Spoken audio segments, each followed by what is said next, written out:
Welcome to Speak, a platform where artisans get to talk candidly about their work in the arts and weigh in on some of the industry's biggest issues. My name is Jennifer DiMarco. I'm a filmmaker, poet, playwright, core mechanic designer for games, musician, and filmmaker. And today I am speaking with Marshall Miller, retired federal agent and author of both the Tasha Infestation and the Kim Kumar. Did I say that correct? Kim Kupar. Kupar with a P, Yes. not an M. Okay. And the Kim Kupar books. There's a story behind that. Tell me the story. Right off we'll begin. Tell me the story. Of course. The name I came up with, somebody was trying to put on a little critique writing class at the YWCA. Mm-hmm. And we found out later the person putting it on didn't know what they were doing, but that's beside the point. We do little brainstorming sections and figure out, okay, what's a good plot for a book, and so we just start throwing stuff out, and of course I threw something about law enforcement stuff, and then somebody said there was a woman from South America, and she says, well, I don't want to do something just the typical quote unquote white Anglo-Saxon Protestant. I think she was actually from Argentina, come to think about it, and she says, I have a different character, and I says, well, let's come up with a mixed race. And I came up with a mixed race character, Kim, and then somebody said Kumar, and I said later on what I was thinking, no, because then it sounds like the character on those movies and stuff, you see, you felt it was too similar to an existing character. Well, it is. It's too similar to, it's a last name that's used now in that movie series of so-and-so go to White Castle. Okay, his last name is Kumar. Okay, so I figured no. So I looked up in the Eastern Indian last names. Yeah. And Kupar comes up, which is close enough to Kumar, but it's different. Isn't it literally like one letter different? Yeah, that's all it is. And then the P or swell. Yeah, exactly. So, and also because I was trying to, like I always do, even though she is a combination of two live female agents I actually worked with and combined them into one character. Yeah. The name and that part of the ethnic background I did a bunch of research on, and because I wanted her to be connected to the Sikhs and the Punjab and stuff because of later on with the story with the tiger, that's why I came up with the name. Yeah. And also you have to flesh out characters, and I think this is one of the biggest mistakes that the authors we don't do sometimes. That's why I try to base my characters on people I know, because then I have a frame of reference to flesh them out with. Sure. Because a lot of people, everybody gets wrapped up in stereotypes. So my answer to that is, I base just about every character I have on somebody that I worked with, I knew, I came in contact with, whether positive or negative, to use that as a basis of an actual real person character. Right. And so that's the story behind I like that. Kim Kupar and a bunch of my other characters. So before I want to actually roll back a little bit to the Tasha Infestation, and then we will jump to Kim. I absolutely promise. But for the Tasha Infestation, and watchers of this season of Speak already know, Mark, that we had two beautiful shelves on order that were bamboo shelves that were portfolio style. Oh, really? So all the books could be displayed. We paid for 3-day shipping, and we're now on week 3 waiting for them.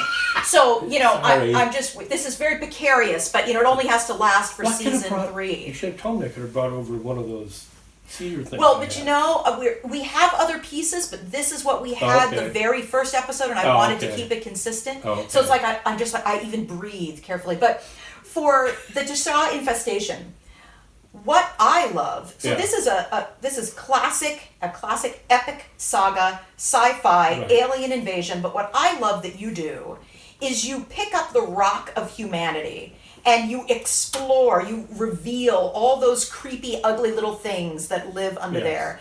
And I love that what I have heard you say the most about Tasha is ultimately, at its core, what we find here is that it doesn't matter your age, your color, your gender, whatever it is, humans are dirty little monkeys, and when they are faced with a bigger, badder guy who's going to come in from space, they are going to need to pull themselves together or they are not going to survive. My idea from 30 years in law enforcement,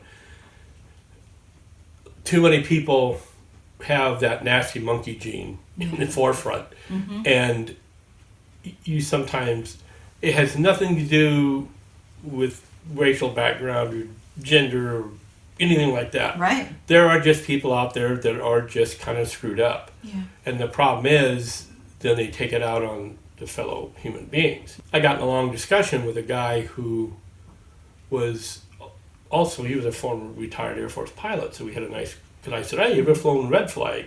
Because I worked on the ground forces down there with red flag in the early 80s. He says, well, yeah, but not until the 90s, so we had a nice long talk about red flag and all that stuff. But anyway, long story short, so we were talking about what I write, and I said, yeah, I write because we have a tendency of being kind of nasty monkeys, and him and his wife were going, well, yeah, we kind of do. We're the only species that really, other than ants really, that actually spend as much time as we do on warfare.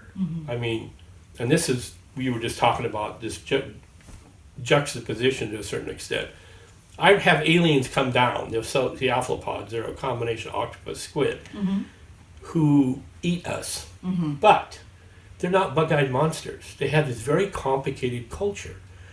And in some ways, they're superior to us. And this is what I like to play off is, okay, fine. We want to make them totally evil because they're eating us. Right. Are we evil? I mean, some Greenpeace people would say we're evil, but are we evil because we eat cattle? Yeah. I think even the folks in my life who are vegetarian, they don't run around telling people they're evil because they have a burger. They just choose that for themselves. So I hear what you're saying. Yeah. And that's what I had to do with the aliens was I wanted to create a culture just like, the big movie out now is Dune. Well, I stole from Herbert because I decided that to lead into a lot of my paragraphs, I would have a character kind of lead off the whole chapter, with a little speech or a book or something, an excerpt from a history they wrote or something like that, which is what Herbert did with the princess he had. So he turned Dune into like a history rather than just a science fiction story. Yeah, Orson Scott Card has done that as well. Yeah, absolutely. But Herbert was one of the first ones who really did it because he wrote Dune. I'm going to age myself.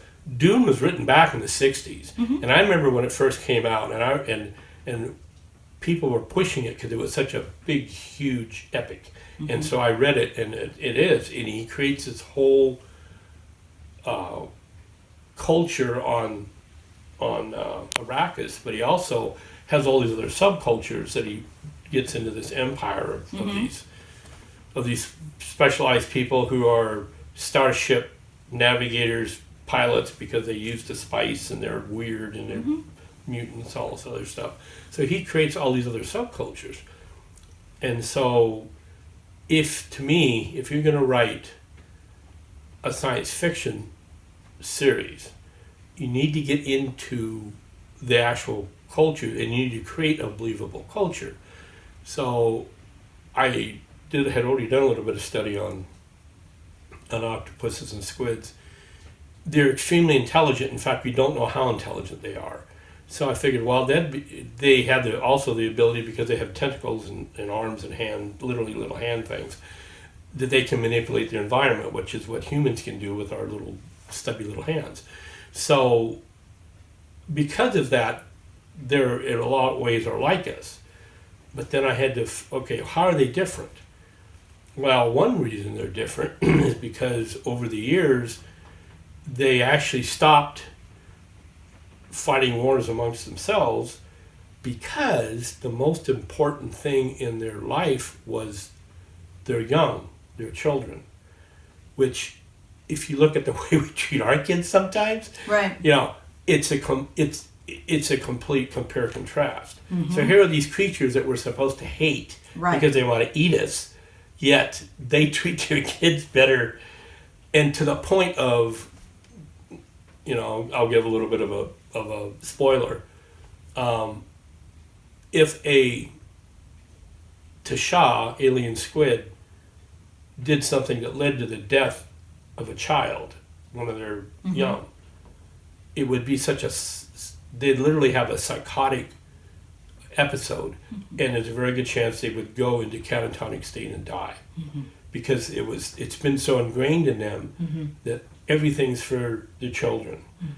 There's no such thing as child abuse, right?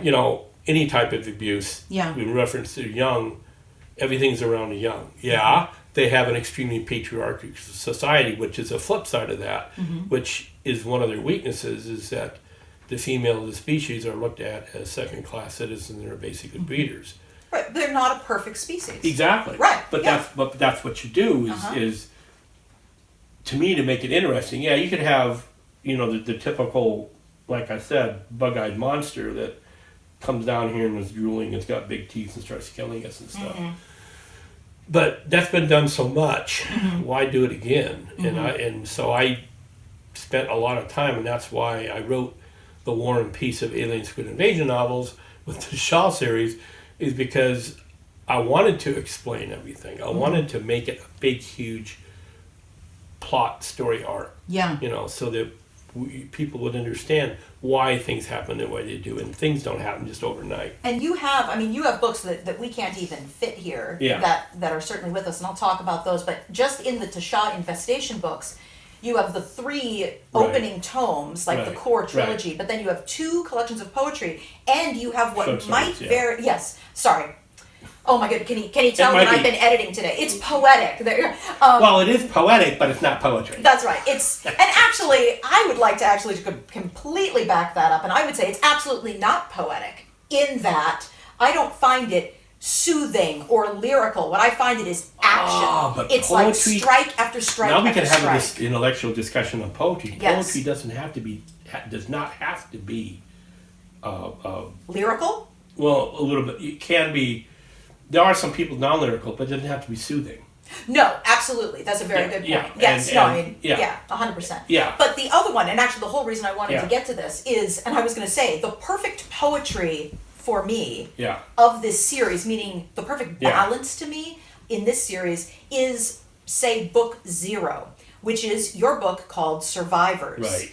And though I know you have said, look, this could be right there with like Hunger Games or Maze Runner, it could be like a young adult fiction, which adults also read, but still the characters are a little bit younger. And it actually follows specifically a brother and sister, but a family very early on in the infestation, in the invasion. Right.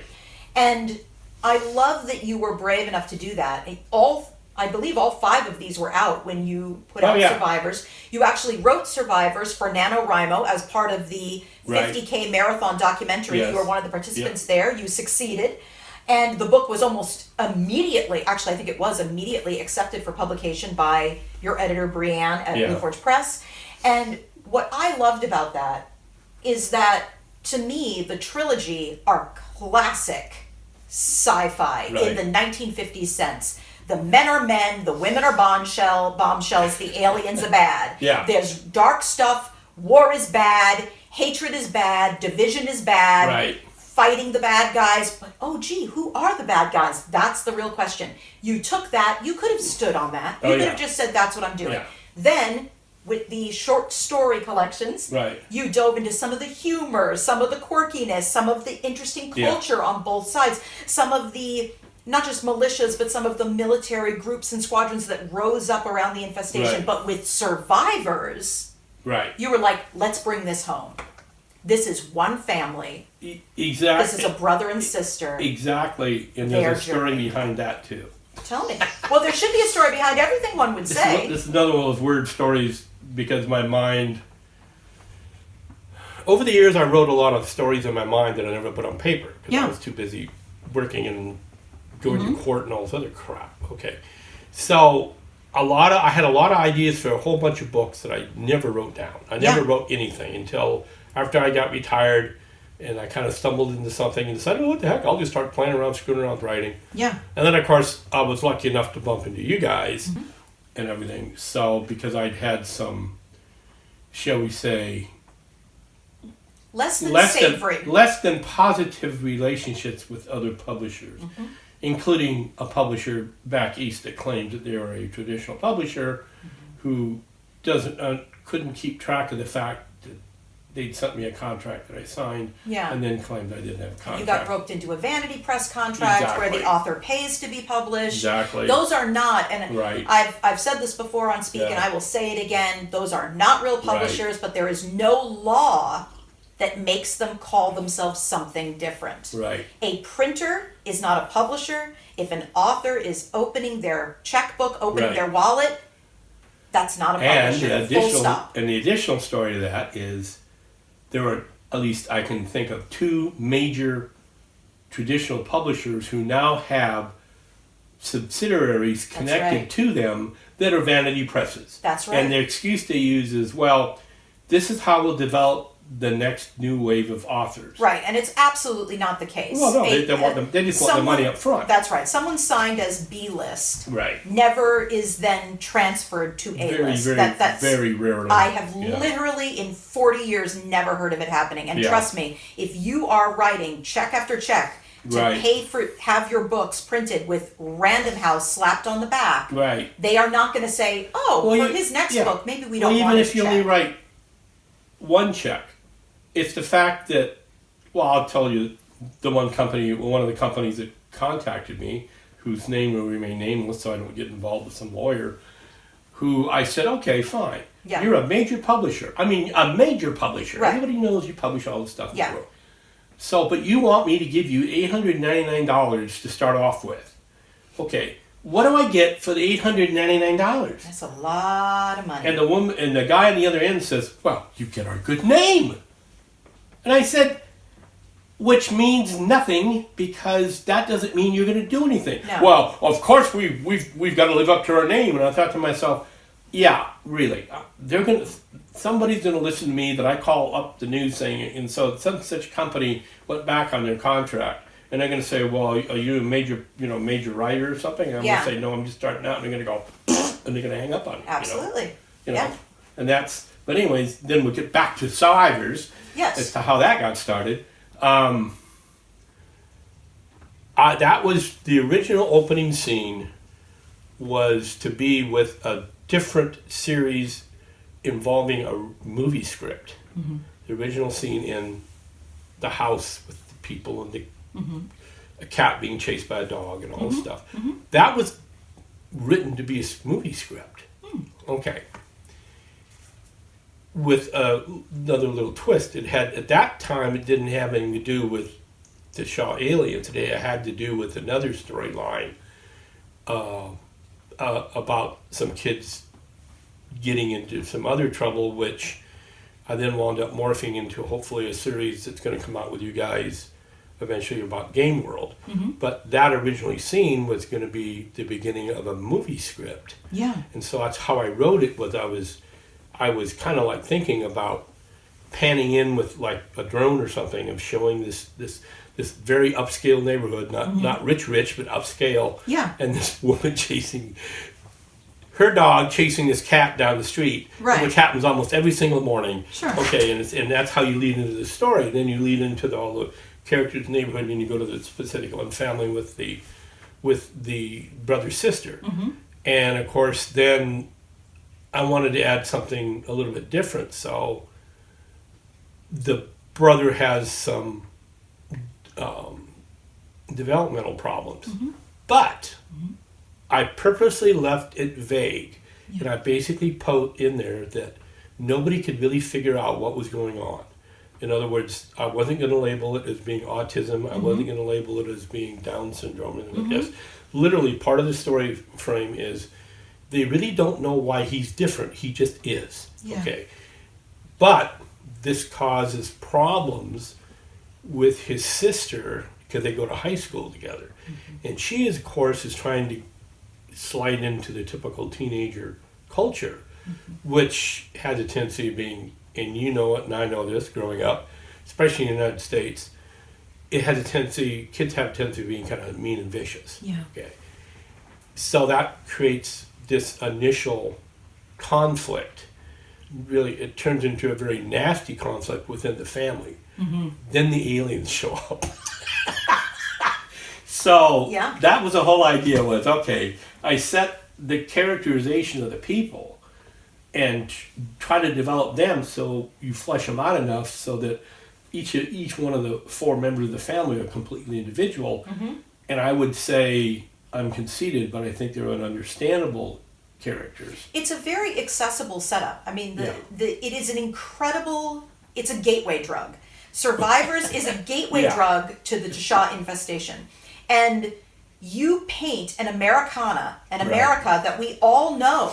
Now, but what I love about that is that you don't go the white picket fence, oh, it was better times route. You're like, hey, guess what? You know, mommy and daddy don't know what's going on with, you know, brother, and, you know, so they doesn't get treated real well even at home. And then there's school, and there's, like you say, right. And the sister of them, cruel.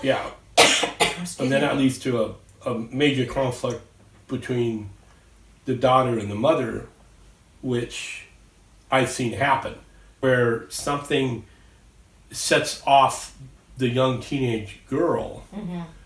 And of course, she's going to blame somebody, and she winds up lashing out at her mother. Yeah. And her mother has had it and lashes back. Yeah. And what happens the next morning? The aliens invade. Right. And that's what happens, kids. Yeah, so they can't work it out. And that's why I wanted to have it. All of a sudden, think about it, you know. That's right. Normal in normal soap opera land, you would have this long involved story of trying to work out the problems, and they bring a psychologist in and all this stuff. Yeah. The aliens come in and try to eat them, you know. Yeah. So, I think, but again, I feel like from the very beginning, even when I'm sorry, it's just so from the very beginning, you keep doing that same thing. You know, it's like, Americana. Oh, look how realistic this is. Look how, you know, I'm not whitewashing it. I'm not, you know, painting this pristine picture of perfection. And then, but guess what? Here's the aliens, because not everything gets tied up with a little bow. You don't always get to work everything out. Sometimes life sends you aliens. Or rocks from space. Yeah, that's right. A bunch of people die.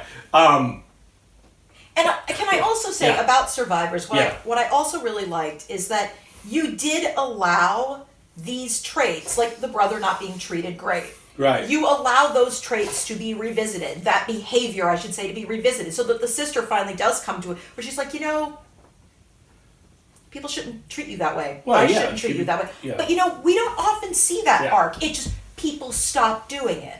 Oh, wow, now I see your value. Now I'll start treating you back. No, it's like, that's not okay. Hey, that wasn't right. And I like that. Yeah, and kind of to flesh that out a little bit too. Yeah. Hopefully I'm not going to spoil it. But also, if you remember one of the main characters, the female military type. Yes. Jumps in. Yes. Because she sees there's something clicking in his brain, and she doesn't necessarily like it. And the sister doesn't like it, but kind of blames the situation and also this military for allowing it to happen. So she jumps in and pulls him aside and says, look it, you can't go out and just shut it off and just think you can just kill somebody for, you know, because you want to. You know, you can't do that. You can't use whatever your disability is as an excuse. Yeah. You know, in other words, you're not going to become a damn robot. Right. You know, and that was, I wanted to make sure I had got that scene in there. Yeah. Because now this is adult that's trying to help them survive and realizes that, if I'm not careful, I may add to a problem that was already pre-existing that nobody realized was there. Yes. You know, and, you know, so... Again, you pick up that rock of humanity and say, look at all these creepy, crawly, ugly things. Right. And you make people look. You're like, no, look, the rock's up, look. Yeah. And I just think that takes a certain bravery. You know, I often get asked, and I've been asked this season on Speak several times. Right. How, when I was helping with acquisitions, with new submissions, how do you decide what is a yes and what is a no? You know, and I understand what people are saying. I understand what's behind the sentence. What's behind the sentence is, you guys have published books that not me, the person asking the question, don't like. Right. And I'm like, well, yes, I understand, because some of the books we publish are hard to read. And I don't mean they're dense or poorly written. What I mean is that they're not all sweetness and light. Right. They're not all positivity and kisses on the nose. Humanity is not always pretty. Now, it's not always ugly, but it can have extremes of passion, extremes of violence, extremes of adrenaline rushes, whatever it is. And I will say, though, other than some of my short stories that weren't as part of these series, but some standalone short stories, I generally like to have happy endings, or quasi-happy endings. In other words, redemptive endings. There we go. Redemption's a very good word. In other words, everybody doesn't turn out to be just a piece of crap. Right. Okay. Sure. So there's always at least one or two people. Some hope. Yeah, some hope. Except for what short story I wrote when I blow everybody up. But that's not your go-to. No, but that's the thing is you write. But I try to have always a positive outlook, because then that story led to something else, which hopefully someday I'll be able to expand in that universe. Yeah. And everything. Because that's in a separate universe than to Shaw. And that's what a lot of science fiction writers, if you read back you start with Herbert and Asimov and all the old classics and work your way up. And then there's some British authors and stuff. There was the Terrible Bees, there was Bova, Bear, and Bryn. And then there was another guy, Alistair Reynolds, that I just read a bunch of his stuff. They wind up creating a huge, large universe. And it's great because they really get into the details and they come up with some great ideas. Like some of them back in the 80s were the first ones to come up with they took the old 2001 idea of HAL and took it and ran with it. So then you've got these huge starships that are just literally living beings. They're AIs, and so they have their own personalities and everything. Yeah. But humans flying them, and everything. And so they actually talk with each other and all this other stuff. So they create these huge, cultures like that, unusual cultures. I'm reading right now a couple books I never got around to read before, and I found them again in paperbacks by Niven, because he's a guy that he likes to write about neutron stars and ring world and all that jazz. So he creates another world about where there's these, because of around this neutron star, there's this bunch of like floating, like a floating forest, because of he goes really in depth on the physics of this. But you kind of, after a while, you kind of shove the physics aside just to read the story. But it's all about, once again, human beings, how they adapt and how they develop. But they still have the same problems that all humans have, which is we're nasty monkeys. Yeah, it's, Octavia Butler made a statement once that I actually really liked, where she said the core problem with humanity is that through evolution, we have a hierarchy of competition. So it is ingrained in us to have a hierarchy, and it is ingrained within us to compete. Right. So if you have that, peace, unity, those things are almost in direct conflict with hierarchy and competition. There is no even keel, there is no equality if we are driven by nature to compete in a hierarchical society.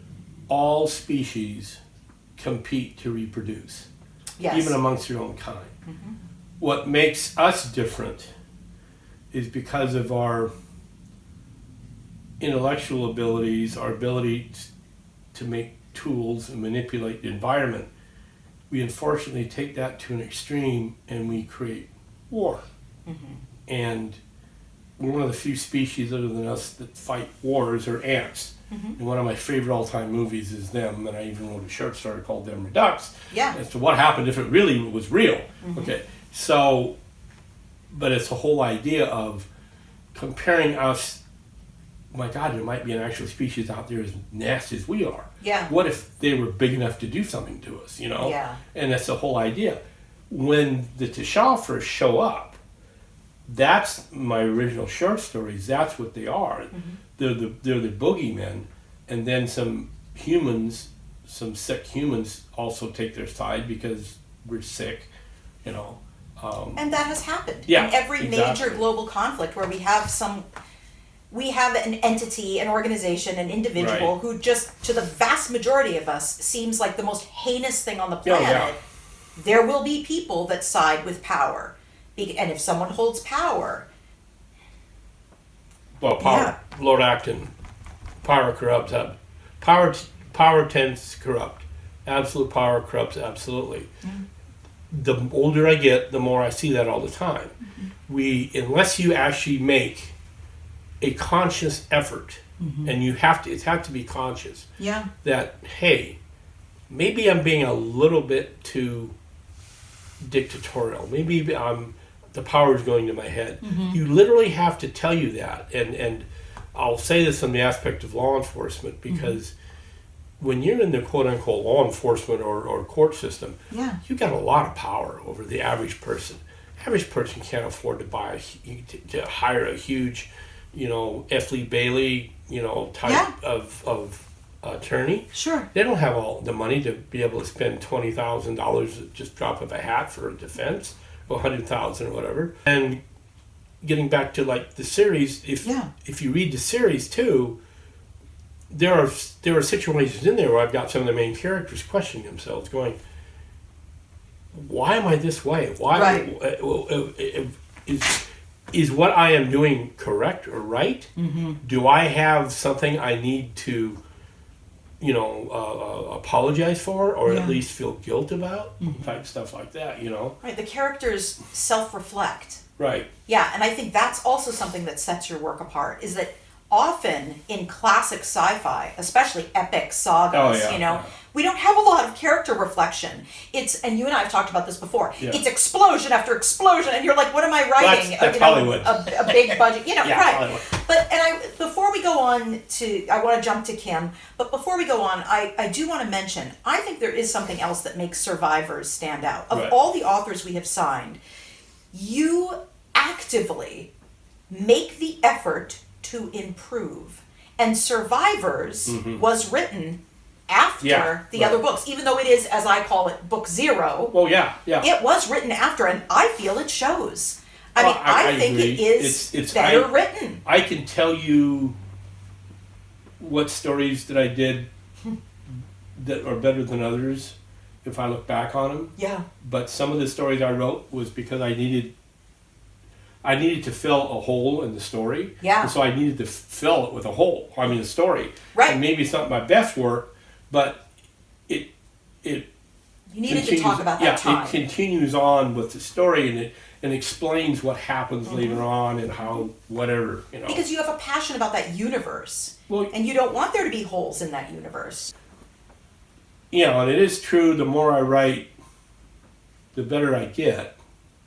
Also, what helped, I want to make a plug here for a commercial. I started using some of the programs like Grammarly and Hemingway and stuff. People, I'm going to tell you this right now, you can go to all the critique classes in the world, and you're going to have some person sitting across from you trying to tell you to write like them.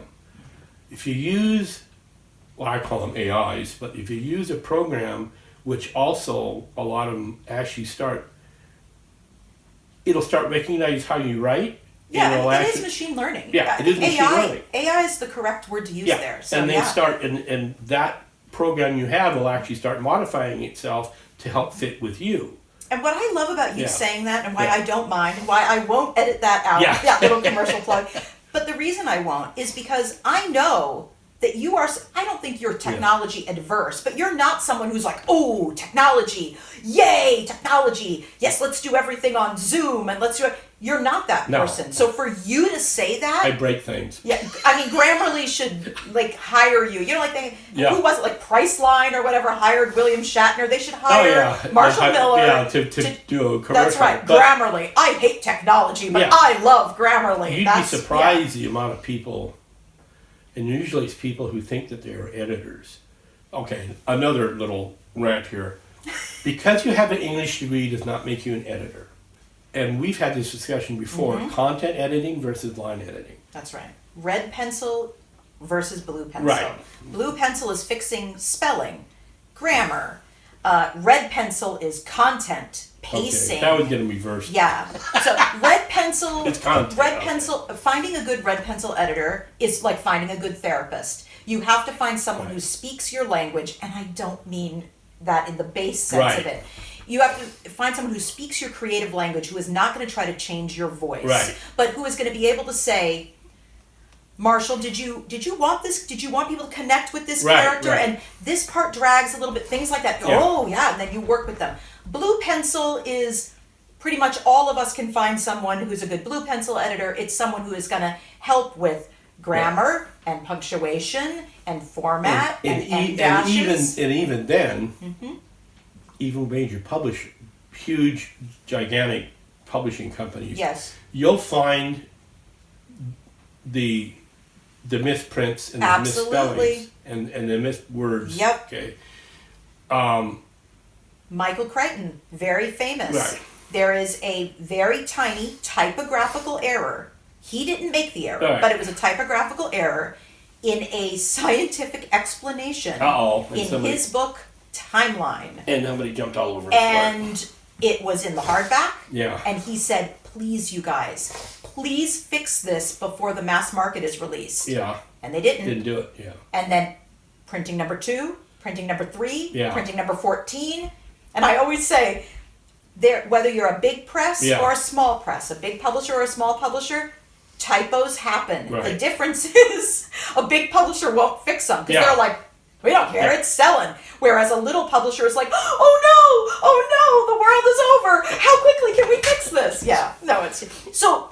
I want to talk about some of the books just briefly that are not here today. You are widely published in anthologies. You're in Unnerving, you're in Cascadia, you're in Tales of the Slug, you're in Unconditional. Those are all places. You're in Super. Those are all anthologies where you have published short work. And you also have, I mean, I know you have this little... Inhumanity. You have, yes, you have Inhumanity. You were part of the Trinity Project, and those are which I've talked about a lot this season on Speak. You were one of the 9 authors in that. And then you also contributed The Island, which is in the Haunting of Orchard House series, those little pocket-sized books. By the way, I've gotten some good feedback on that. Fantastic. And so... You want to return to that world. Yeah. Yeah. Because, once again, getting back to characterization. Yes. I created a family. Yes. Jack and Jill. You know, and just pause 1 second. So this series was, I think it was 10 authors, and they were given, they were shown a video of a real house in a real 150-year-old orchard that is, in truth, rumored to be incredibly haunted. But they weren't given any other details, and each of you got to see this video. It was a tour of inside the house, the property, and then you wrote your own stories. Based on that premise. Of course, I went off on my typical little tangent, which was fantastic. But and also in the Blue Flash series, in the little pocket-sized books, you have 6 little shorts, novellas that follow Kim Kupar, who is a federal agent. Now, talk about lifting up that rock. And looking at the ugly stuff: sex trafficking, drugs. Kim faces some of the worst. 30 years in law enforcement. So when I retired, when you're in federal law enforcement, you're quote-unquote covered position, which means this special type of designation for law enforcement. You have to retire at age 57. Okay. The federal government's the only people that do that. Everybody else in the world lets you keep working until they decide that you can't work anymore. Then okay. But they just did that. It started with under the old CSRS retirement system, and then they had to move 55 to 57 because there was a gap in there where they were going to have too many people all retire at once, so they had to actually put a 2-year addition. And so you could get another job with the federal government, but it can't be quote-unquote covered. You can't be a badge gun carrier. You can't run out and kick doors in. So my last few years, I was working over in Seattle with Homeland Security Investigations when they took Customs and Immigration and put us together, which I think was one of the best things that ever happened. because it was stupid that we hadn't been combined. So now they've got us, and they put us all together in one big organization and everything. So luckily, at the same time they did this, there was a big pressure to revamp the hiring and the academy and everything else. And as far as I'm concerned, based on, once again, conceded 30 years in law enforcement, been through a whole bunch of different training, they actually improved back in the early 2000s, the academy and the people that were hiring, stuff like this. So we got a whole batch of really good people over in Seattle, young people, a lot of them. Yeah. Some of them were women. Okay. 2 of them were like really young out of college women. They were women that had had previous careers in non-law enforcement. One of them had a big background in biology and lab science. The other person had a substantial background in business. And they both, and one of them was part Okinawan, part Caucasian, and the other one, gonna give away who's his. The other one was actually related to her family was related to a famous gunfighter in the Old West, which is funny, So, but they were 2 of the most hardest working young agents I'd ever seen. Yeah. They came into law enforcement not from, well, I have a law enforcement degree. They had a previous career, previous degrees, and then they suddenly stumbled on the fact that this looks interesting. Yeah. And they got into it. So I took those 2 young ladies, combined them into one female character, Kim Kapoor. She's half East Indian, half Argentine. And I had to explain how that happened, because both of those cultures have a tendency of wanting their people to marry within the culture. Okay. So I had to explain how that happened, okay? But that also gave my character this odd little quirk, who she was. She could see things from different sides. Different perspectives, yeah. Yeah. And then I explained how one reason why she got law enforcement because she never wanted to do things normal. She wanted to feel like she was making a difference. Yeah. And part of it, she's probably a little bit of a adrenaline junkie, if she would ever create. But anyways, she had this strong background in biological sciences, and her family ran this large customs brokerage house. She speaks all these foreign languages and everything, so she jumps into law enforcement. Her mother does not want her to. Sure. What are you doing? Okay. What are you doing in this man's world? You're gonna go get yourself killed. You're supposed to go have a nice husband and get pregnant. It's basically what her mother from Argentine keeps bugging her about. Okay. So, but that was what the character was, and so that's what I was trying, like I said, was trying to create based on people I actually knew, trying to also, and this is what I always try to do with all my characters, especially if I'm writing about female characters, if characters from a different racial group or culture, I try to remember people I actually knew from those cultures, and I try to do a little bit of personal research. Yeah. You can read all the stuff you want to in books, okay? But you get more of a feeling if you actually if you actually exist with people from that background. Yeah. In a one-on-one and stuff like this. So then, like I said, that's why I base 99% of my characters, I would say, are based on people I knew. Whether they're nice people or complete a-holes. I base them on people I know. And it has nothing to do with their culture or their gender or sexual proclivity or anything. Yeah. And this is why we've had this discussion before. Some people go, oh, well, you're just being sexist or you're just being racist or whatever.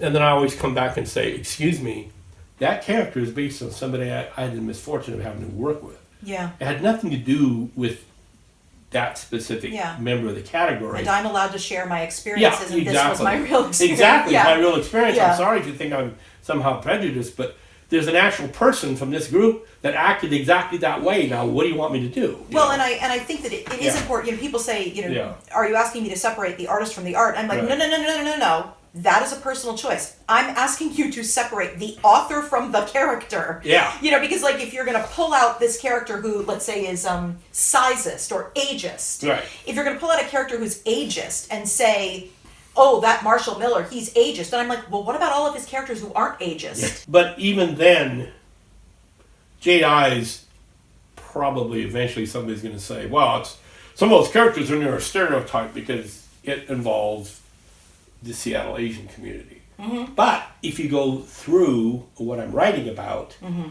and then you see it in the bigger scheme of things, mm-hmm. hey people, there has a history of a lot of human trafficking involving people from Asia. Yeah.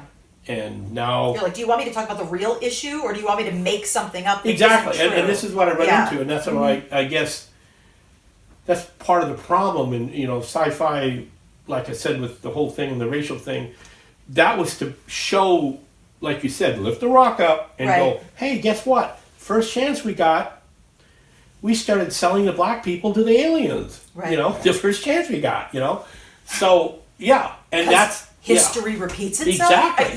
That, again, you're lifting up that rock. You're like, does that make you uncomfortable? Well, you know what? In our past, okay. So then you try to do it, and then mm-hmm. same thing with here, because I'm dealing with human trafficking primarily in Asia.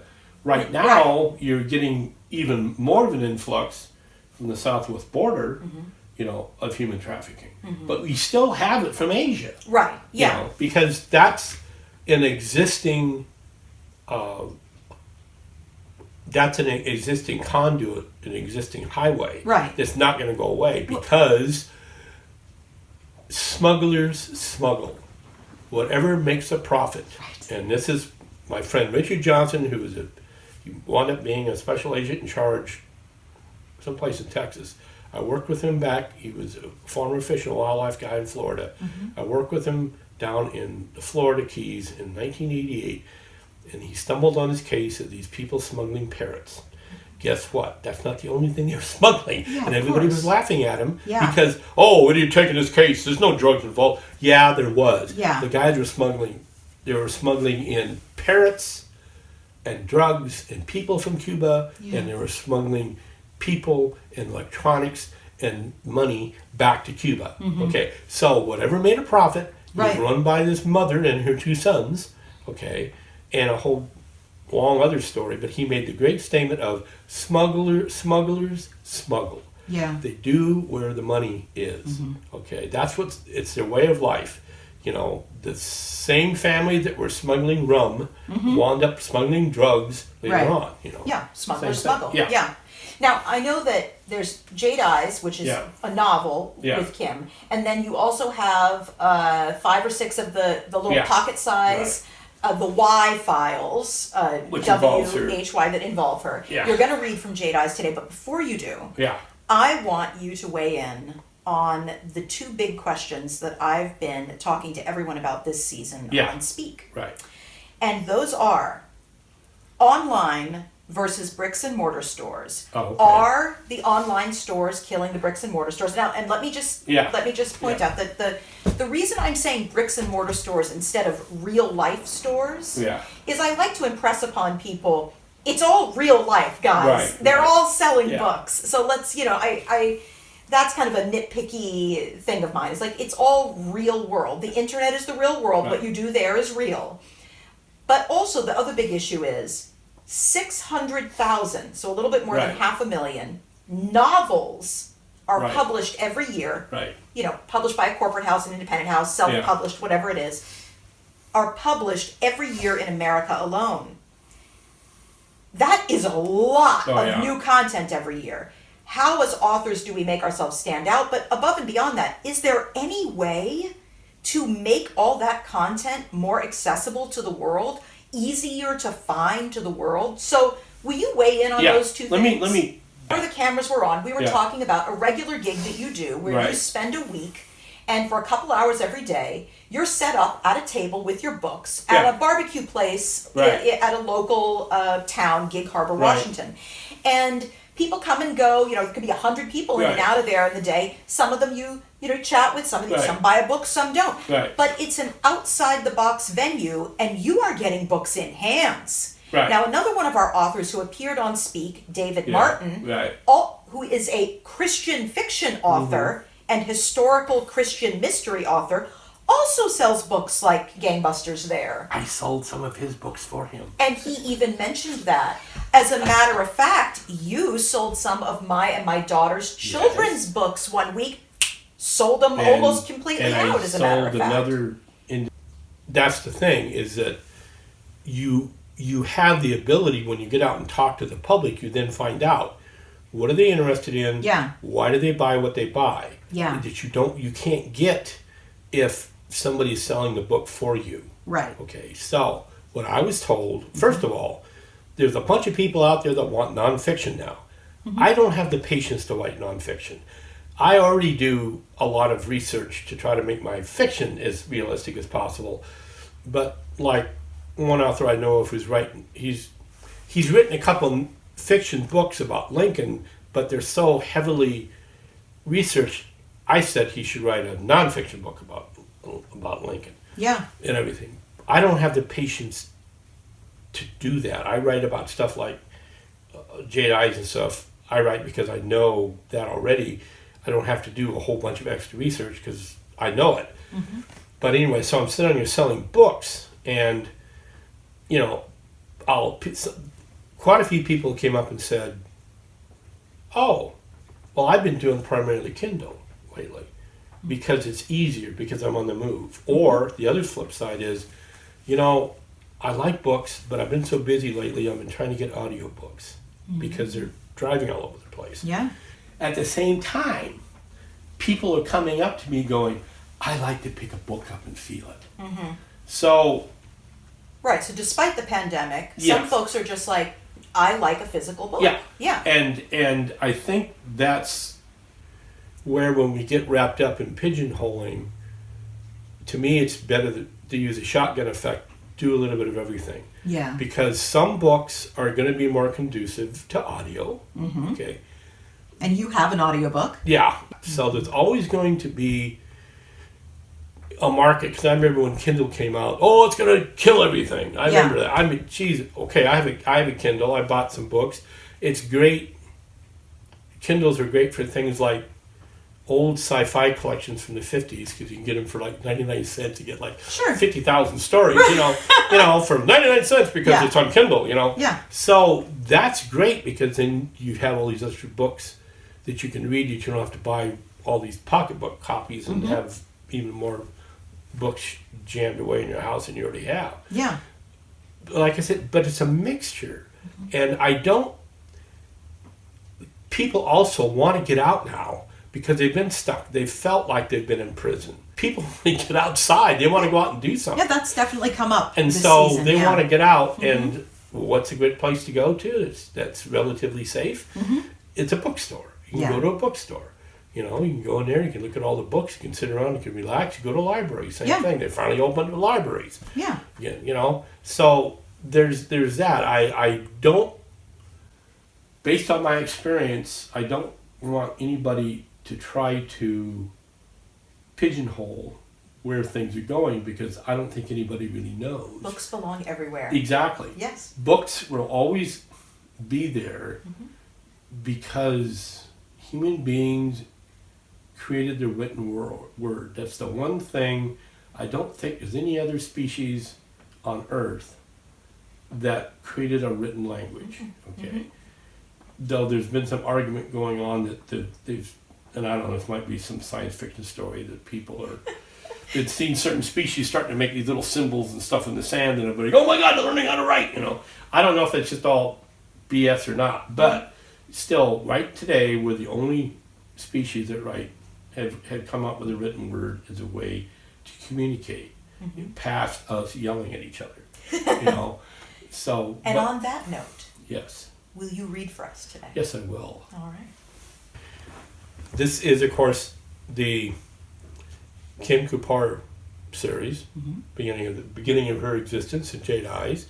She, like I was talking about, she's this young federal agent who, because of her unique background in the sciences, especially she worked at Woodland Park Zoo, so she's really familiar with animals and those type of biological sciences.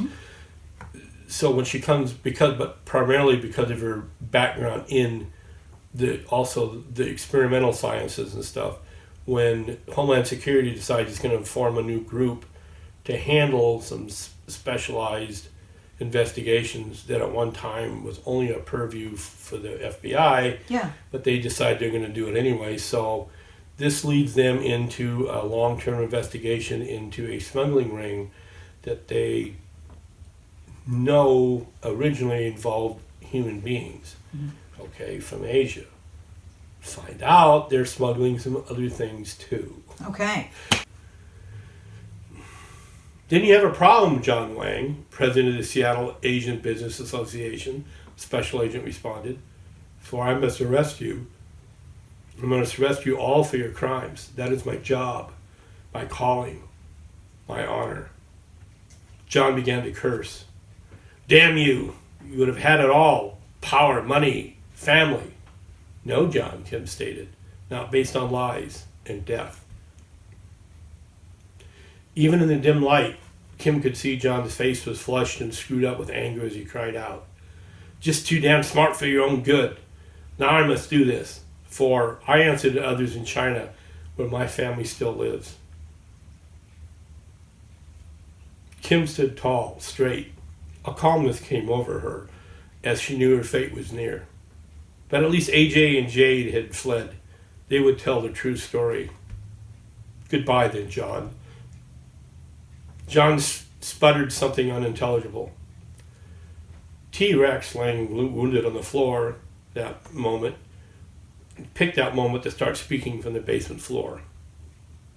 "Tiger, tiger, burning bright in the forest of the night, one immortal hand or eye could frame thy fearful symmetry." Surprised, both Kim and John Wang looked at him. "What are you?" John began.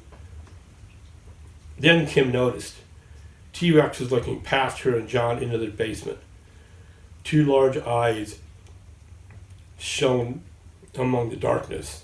She gasped. John Wang realized something was behind him. With widened eyes, he tried to turn around. A colossal shape sprang from the darkness, sending his pistol spinning towards Kim. The form drove him into the darkness, where he screamed once. Kim heard a loud crunching and snapping sound, then silence. Kim unfroze herself, reached for the chrome Tokarev pistol near her feet. Then she heard that cough. Slowly, Kim straightened up and stared into the eyes of death.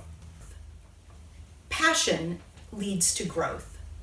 When you're passionate about something, your education, your creative talent, the way you tackle that something should keep getting better. If you're dedicated to an intellectual property, to a world you have created, if you're dedicated to a character, or if you're dedicated to a message, your own personal mission, you should keep wanting to do it better day after day after day. Especially if you still have goals you want to achieve, the 100,000th copy sold, or the 20th book in the series. Set goals for yourself. People often ask me, how can you get along with so many of your different artisans? They range across this massive spectrum of politics and personalities and, yes, genres. And I guess that's what I focus on. It's not so much that I find myself separating the artist from the art, though I do know personally I do that, maybe too often. For me, it's all about the stories. I judge a person by their art. Is that separating the artist and the art, or is that the exact opposite? If a story is worthwhile, then I feel the storyteller is worthwhile. Maybe that's how I measure my own legacy. Maybe, ultimately, that's how we all measure our legacies. What we create. What remains after we're gone. Because are we really gone if what we've created remains? And that's what I appreciate about Marshall's work. He just wants to say, we're all nasty monkeys. And we can rise above that. And those moments when we rise above are the pinnacle of what humanity can be. Thank you for joining us today for Speak. Speak was brought to you by the 501c3 Blue Legacy and made possible in part by grants from the National Endowment for the Arts and the Washington Arts Commission. If you would like to be a guest on Speak, or you have a question that you'd like us to ask future guests, please write to us at blueforgefilms@gmail.com. We'd love to hear from you.